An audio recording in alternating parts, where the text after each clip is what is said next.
Good afternoon, and thank you for joining us for this month's presentation on Divorce and Finance, the voice of the CDFA. This month, I am being joined by Sam Hubbard, one of our CDFA professionals, and also a member of our Board of Advisors, and he has been a contributor to our journal and also spoke at our national conference last year. So Sam, without any more interruption, why don't you tell us a little bit about yourself?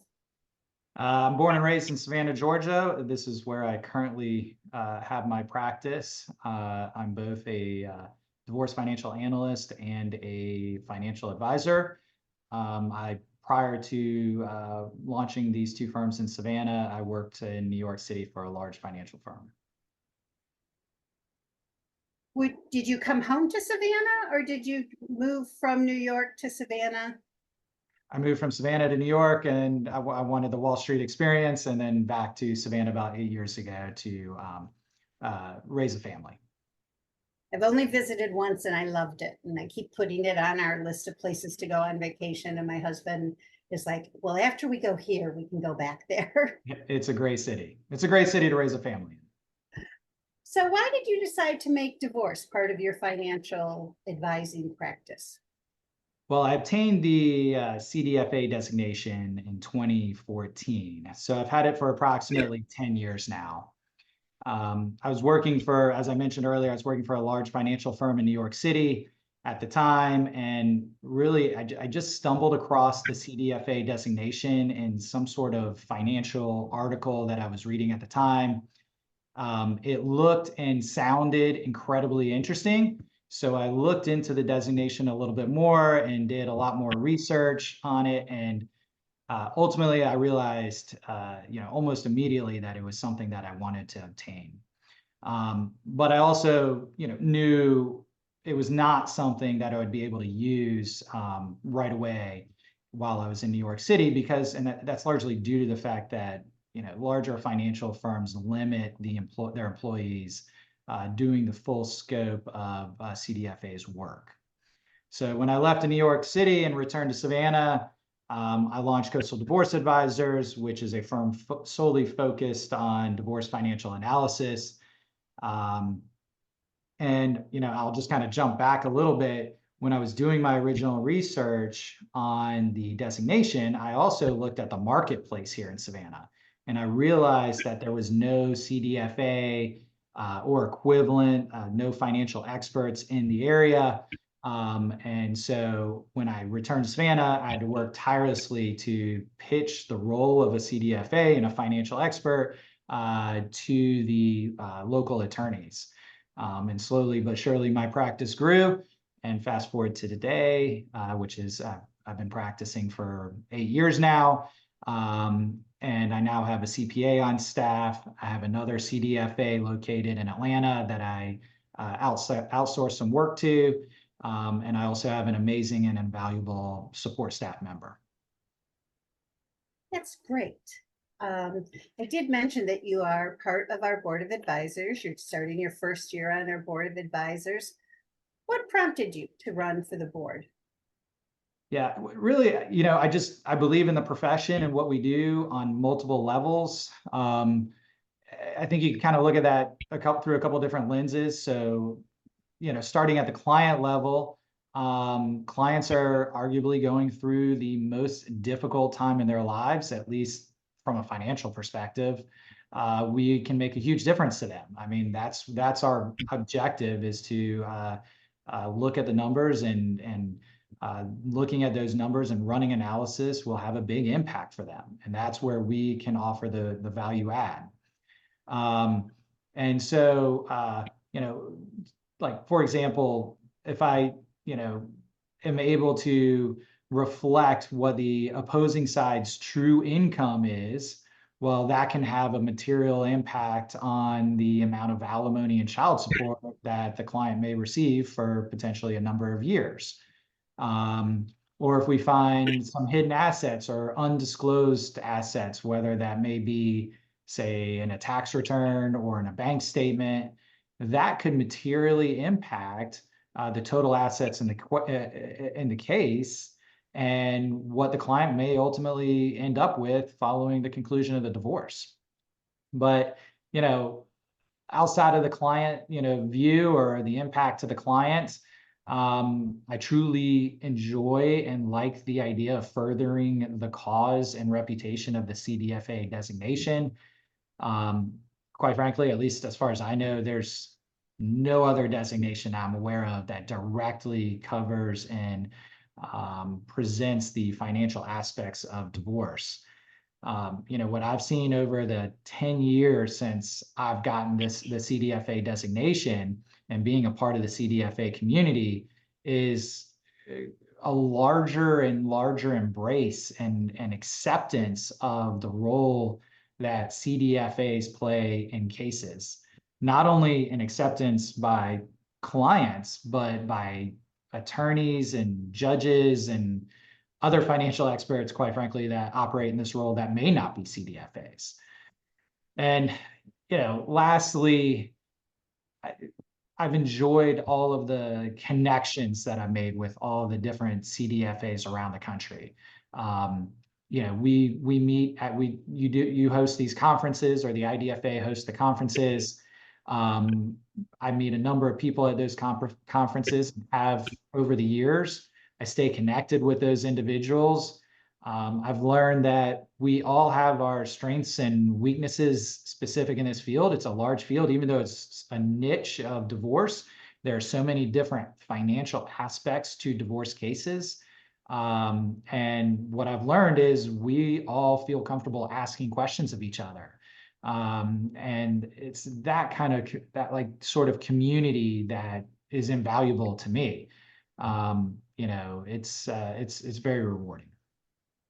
I think it's a very generous community. And one of the nice things about it is I remember Pam Friedman, who is in Texas, talking about the first time she had a case where the individual owned several horses and the expense of horses. And not having encountered that before, she reached out to other CDFA professionals that she knew to find out how do they handle a divorce when there are horses involved. And if you look at our community discussion boards, the IDFA Insider, you will see people going to that board when they have a situation that's unique for them to ask, has anybody else already done this? Do I have to reinvent the wheel, or is Right. it support? So I think that's a nice part of our community.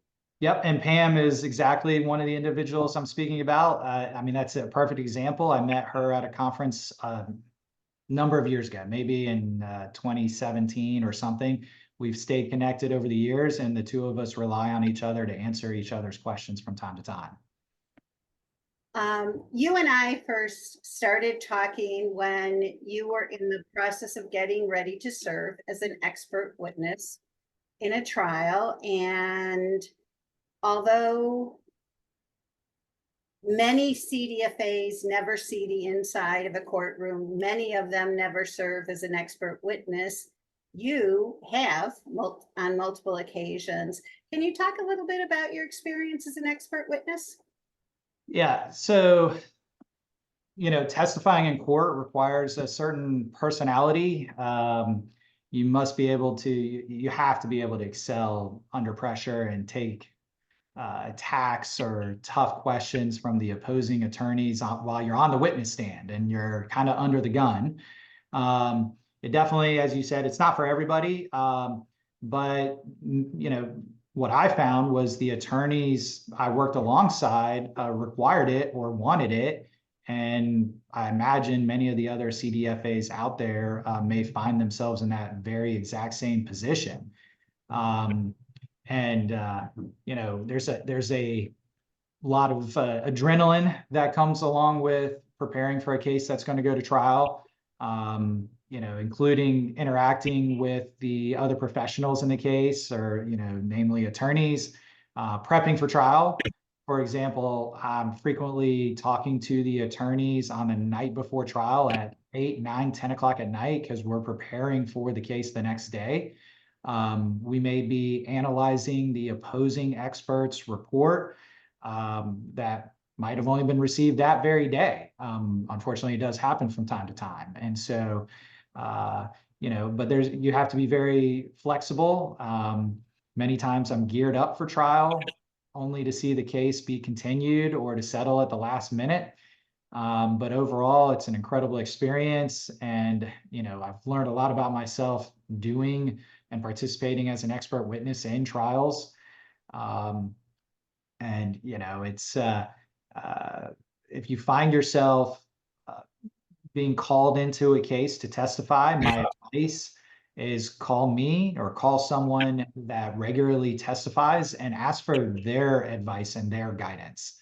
Like I said earlier, I've never encountered a fellow CDFA practitioner that wasn't willing to help out. I'll also add, kind of off the beaten path a little bit. I think we do jury cases here in Georgia for divorce cases. I think it's only one of 2 states. I've testified in a handful of jury cases, and that obviously increases the level of stress and adrenaline that's accompanied in that case. It could be worse. You could be practicing in Texas, where they not only have jury divorce trials, but they let the jury decide custody issues. That's right. That's right. Yeah. I was a bit surprised when I found that out. So now that you've been doing this for over 10 years, what do you wish you had known 10 years ago that you know today about being a CDFA? Yeah, I think how much we have to learn about the legal side of divorces. We have to be familiar with legal jargon and legal terminology, which is, we already have a wide array of financial jargon and financial terminology, but we also have to learn the legal side of all of that terminology and jargon. You have to know the legal, or I would say the case law in your state, and the flow and progress of cases and how they evolve and progress. You have to know how things work. If you testify in a case, you have to know how things work in the courtroom. And usually it makes sense when you step back and think about it, but if it's new to you, there is a large learning curve associated with that. But so net, there is a lot to learn on the legal side of working as a CDFA. Well, and I know that one of the things that we're often approached about at IDFA is the fact that the coursework and the examination is all based on national norms, and that leaves that gap for the individual practitioner after they pass the exam to learn what is happening in their state, or how they're, even as granular as how their county handles individual cases. So that's another area where I think our CDFA community can really help new CDFA professionals. If you new in Georgia or new in Texas or any state you want to name, find somebody else who's been practicing for a while, and maybe have lunch with them, take them out for coffee, just get a little bit of insight on what they need to know about the locality that they're in. That's right. And frequently, if you don't have the availability of another CDFA in the local area or in the state that or are comfortable contacting for whatever reason, the attorneys can certainly guide you on that too. They'll give you that perspective and insight into different counties and how things might be decided differently from one county to the next, as well as at the state level. That's right. Yeah, that's a good suggestion.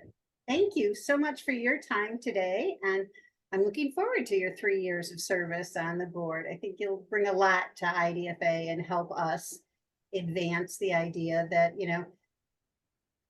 we always get asked about why you would want to deal with people going through divorce, because it's such an emotionally fraught area. And I keep coming back to, the more information you can bring to that process, the more education you can bring to that process, the less daunting and traumatic it has to be. Right. Fully agreed. Thank you. Thank you. Appreciate it.